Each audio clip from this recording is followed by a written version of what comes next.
Welcome to 3 Count Commentaries. I held off for more information before I talked about Jeff Hardy's incident where he was, I'm guessing, when he left the venue on Saturday night in Edinburgh, Texas. I waited because I wanted to make sure that what was going on was actually what I was thinking and not just impressing things upon Jeff due to his past behaviors and due to past addictions. I care more about being right than being first. So my whole thing was I'm going to wait for more information. We'll see what actually occurred, and then we can discuss it. Then it came out on December the 9th that Jeff Hardy had been released from WWE. Sean Ross Sapp of Fightful.com announced that Jeff Hardy had been offered help, rehab, and other things, and he declined that. That led to his release. He also elaborated on what took place in Edinburgh, Texas. Accordingly, what took place was Jeff was isolative throughout the show. They could not find him until match time. He then got in the ring. He was barely used. He was kept outside the ring. Then he eventually tagged in, did his thing, tagged out, and then he left through the crowd. He did not. He left in the middle of the match and started taking pictures. So when you started seeing those videos of Jeff in the crowd, some people said this was after the match. Sean Ross Sapp was saying it was actually in the middle of the match, that the match was still going on, and Jeff had just left, and that's why security was assisting him. Of course, if it was an injury or a sickness, Jeff would not have gone through the crowd. He would have gone back up the ramp. So going through the crowd is bizarre behavior, and is indicative of something being wrong. So December the 9th, it was announced officially Jeff Hardy has been released from WWE.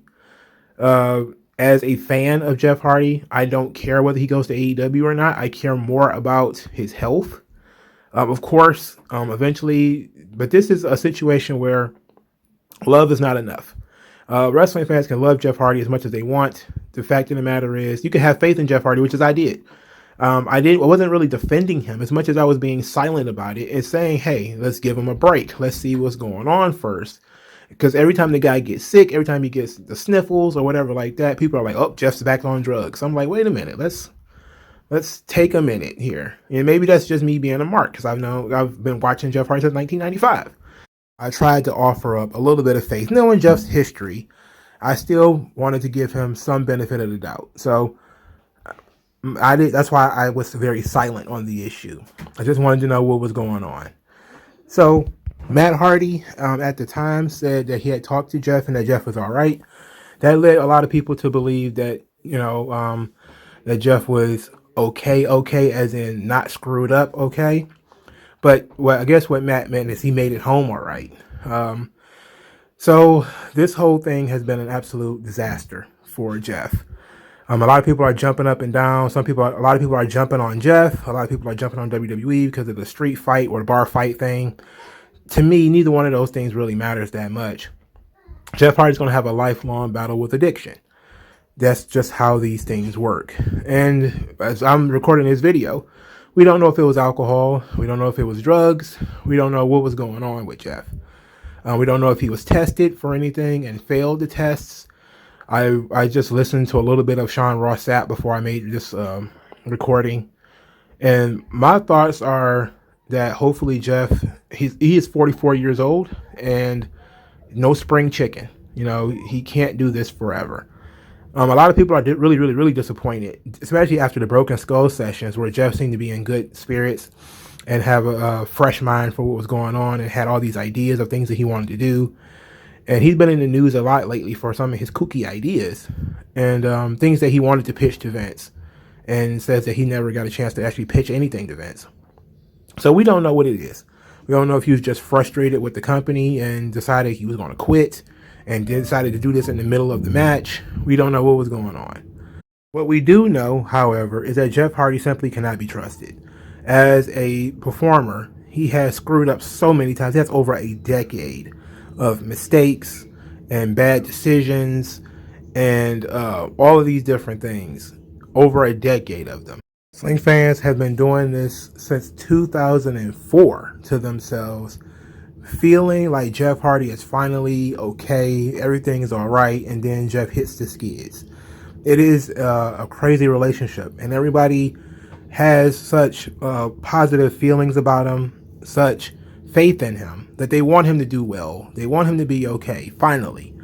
And then he falls off the wagon. He hits the skids. And it's almost like, for some people, especially some of the older fans, if you aren't already jaded and angry about it, quite frankly, and you have reason to be, because a lot of people did put a lot of faith in Jeff, especially when he was in TNA. And there was a limited schedule in TNA. But, there was this concept that, people are just kind of done with him. And I was kind of done with him too when he was in TNA, especially during the Sting era. I said Jeff should never main event another pay-per-view ever. He should never be a top guy again. There was no real benefit to it. Over the years, I softened on that. I thought maybe he was, had finally gotten it together a little bit. But after this, I say Jeff Hardy should never be trusted again. World champion, tag team champion, special attraction. Don't. If this is really a issue with drugs and alcohol, still 20 years after the fact, you cannot trust him. You cannot invest in him. Tony Khan would be an idiot to hire Jeff Hardy. And of course he would do it anyway, because he would want to have the Hardy Boys versus the Young Bucks on his show, or the Hardy Boys versus FTR on his show, or the Hardy Boys versus the Lucha Brothers. But we have to understand, these are not the Hardy Boys of 2000. These are not the Hardy Boys of 1999. These aren't the Hardy Boys of 2003. These aren't even the Hardy Boys of 2018. Jeff Hardy is an absolute, if this is true, Jeff cannot be trusted, and Matt is virtually almost immobile. It is not worth it.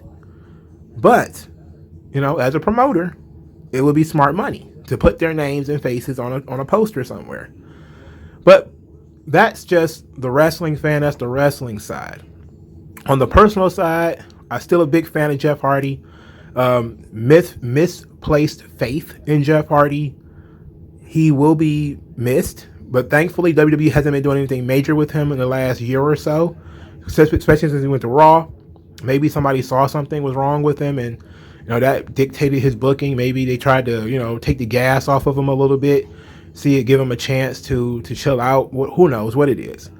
But he's not going to be. He is a major name, but he's not going to be a major miss for WWE, because there could be, Jeff Hardy was not involved in any major storylines or any major angles, at least right now. So he's more of a merchandising loss than anything.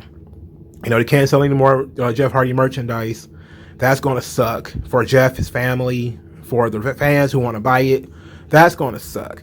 But for the most part, Jeff is just, he was a novelty act. He was just like Rey Mysterio. Not really a top guy, more like a crowd popping guy, the guy that everybody wants to see, but he's not going to be specially featured on the show. Let's say Jeff puts out a personal statement, I will cover it. And I've kind of been waiting for that, which is why another reason it took me so long to do these videos. I kind of wanted to see what was going to occur from Jeff Hardy's camp. Is he going to put out a public statement or something like that? But this is sad news. Still a really big fan of Jeff, but I know on a business perspective, he can't be trusted. And Tony Khan would be smart to not waste the money bringing in Jeff Hardy. I know that he would. The prospect of making more money and solidifying AEW even further, but Jeff Hardy has been too public of a disaster for AEW to think about investing in him. I know that it would cause problems with Matt if they didn't bring in Jeff. So Tony Khan's in a very difficult situation because Matt wants Jeff there, but Tony Khan has to weigh the options. What's going on with Jeff? What's the likelihood that Jeff can make him more money in the long run versus what's the likelihood of him embarrassing the company in the short run, or whatever the case may be? So that's a Tony Khan question. I think Vince McMahon made the right decision. The WWE made the right decision. If Jeff Hardy is still using, still abusing, still imbibing in drugs and alcohol, it was best to separate. So That's my opinion. Thanks for listening to this video. I'll talk to you guys later. Old non-aggression. Once that lesson sets in, you'll see a session. But you got an affection for no progression, regression. The best